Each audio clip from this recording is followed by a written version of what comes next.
नमस्कार, आप देख रहे हैं एसटीवी न्यूज़। मैं हूं अंसारुल हक। पिछले लगातार 3 दिनों के अंदर जो हत्याएं हुई हैं उससे पूर्वी चंपारण में एक तरह से दहशत का माहौल कायम है और लोग जो है लगातार ये सवाल कर रहे हैं कि कानून व्यवस्था को आखिर क्या हो गया है। तो कानून व्यवस्था को आखिर क्या हो गया है और पुलिस क्या कर रही है, इस पर बात करने के लिए इस वक्त हमारे साथ पूर्वी चंपारण पुलिस अधीक्षक कांतेश कुमार मिश्र इस वक्त हमारे साथ हैं। उनसे सीधे बात करते हैं। सर, लगातार पिछले 3 दिनों के अंदर 3 हत्याएं हुई हैं, क्या वजह है सर, और लगातार इस तरह से क्यों देखने को मिल रहा है? 3 घटनाओं में तीनों घटनाओं का उद्भेदन हो चुका है और 3 घटनाओं में से 2 घटना में अरेस्टिंग भी हो गई है। संग्रामपुर वाले मामले में 24 घंटे के अंदर अरेस्टिंग हुई और आज की जो घटना हुई है जिसमें कि एसएसबी जवान की मृत्यु हो गई है उसमें भी तत्काल 4 घंटे के अंदर ही गिरफ्तारी हो गई। जो तीसरा मामला है आदापुर का, उसमें उसका उद्भेदन हो चुका है। उसमें ज़मीनी विवाद जो चीज़ें हैं प्रकाश में आई हैं, तो उसमें हमारी टीम लगातार सक्रिय है, विशेष टीम लगातार छापेमारी कर रही है। इसमें और आपके माध्यम से बताना चाहेंगे कि इस वर्ष लूट के मामलों में 197 गिरफ्तारी हुई है और डकैती में 30 गिरफ्तारी हुई है। आर्म्स एक्ट में 83 लोगों को जेल भेजा गया है। इसी प्रकार इस तरह गंभीर हत्या में 40 लोगों की गिरफ्तारी हुई है। एनडीपीएस में मादक तस्करी के लिए 62 लोगों को जेल भेजा गया है। तो इस तरह लगातार हम लोग कार्रवाई कर रहे हैं और कुछ अगर त्रुटियां हुई हैं पेट्रोलिंग में उसको सुधारा जाएगा और अगर पेट्रोलिंग में अगर किसी की लापरवाही पाई जाएगी तो उन पर कार्रवाई भी की जाएगी। इस संबंध में जांच भी दिया गया है। नाका लेवल को हम लोग इम्प्रूव कर रहे हैं। कल ही हम लोग ने रक्सौल में एक नाका का उद्घाटन किया है हमारे डीएम सर के स्तर से। शहरी क्षेत्रों में नगर क्षेत्र में नगर थाना में एक नाका बढ़ाया गया है। हम लोग उसमें संख्या देख रहे हैं, अपना जो फोर्स मैनेजमेंट देख रहे हैं और निकट भविष्य में अभी हमारी योजना है केसरिया में बिजधरी ओपी का शुभारम्भ करने का अगले 2 सप्ताह के अंदर, तो वो हम कर रहे हैं। और जहाँ भी इस तरह के हॉटस्पॉट आइडेंटिफाई किए जा रहे हैं वहाँ अगर आवश्यकता होगी तो और फोर्स वहाँ बढ़ाया जाएगा, गश्ती को और सुदृढ़ किया जाएगा।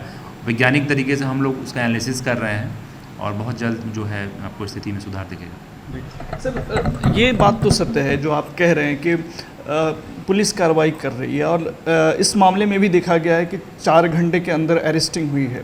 लेकिन सवाल ये है सर कि ये घटनाएं लगातार अपराधी जो हैं उनके हौसले इतने क्यों बुलंद है और लगातार वो घटनाओं को अंजाम क्यों दे रहे हैं?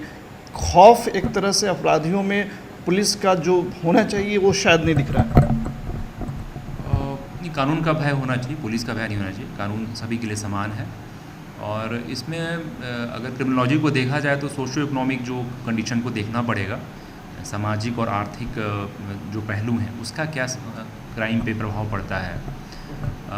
इसी प्रकार क्षेत्रफल, जनसंख्या और उस अनुपात में संसाधन, तो और कम्युनिटी पुलिसिंग का क्या रीच है।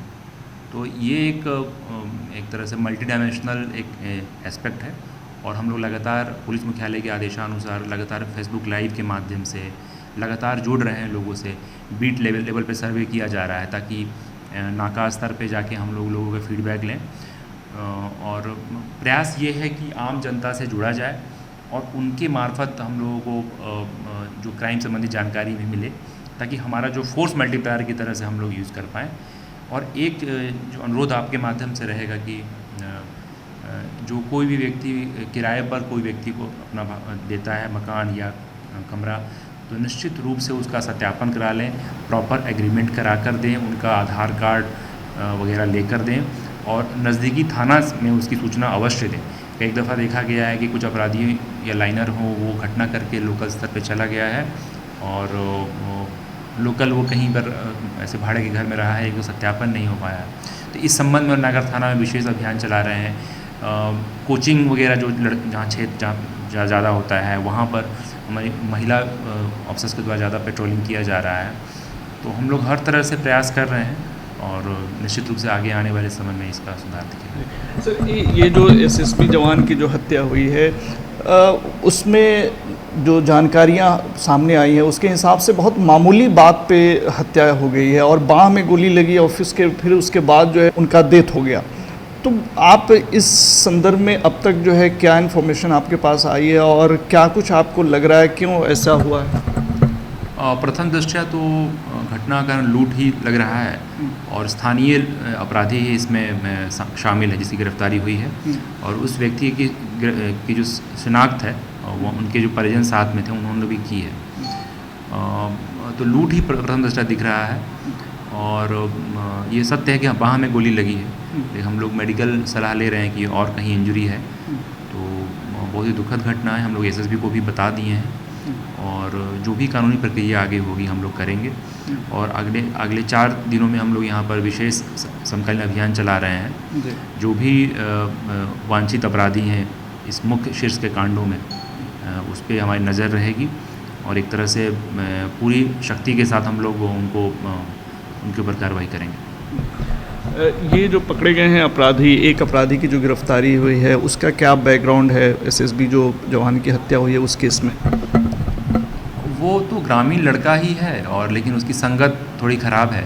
जो अन्य वांछित अपराधी हैं उन सबका आपराधिक इतिहास है, तो गलत संगति में आके ही उसने घटना को अंजाम दिया है।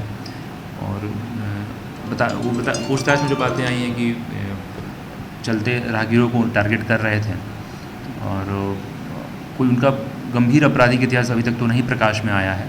चोरी की गाड़ी वगैरह का कुछ इतिहास रहा है, लेकिन हम लोग प्रयास कर रहे हैं, हमारी जो एसआईटी है लगातार सक्रिय है और जो भी शेष अपराधी हैं उनको गिरफ्तार किया जाएगा। ऐसे तमाम जो पेशेवर अपराधी हैं या फिर जो है अभी नौसिखिया अपराधी जिसे कहा जाता है, तो इन तमाम लोगों के लिए बतौर पुलिस अधीक्षक पूर्वी चंपारण आपका क्या मैसेज है?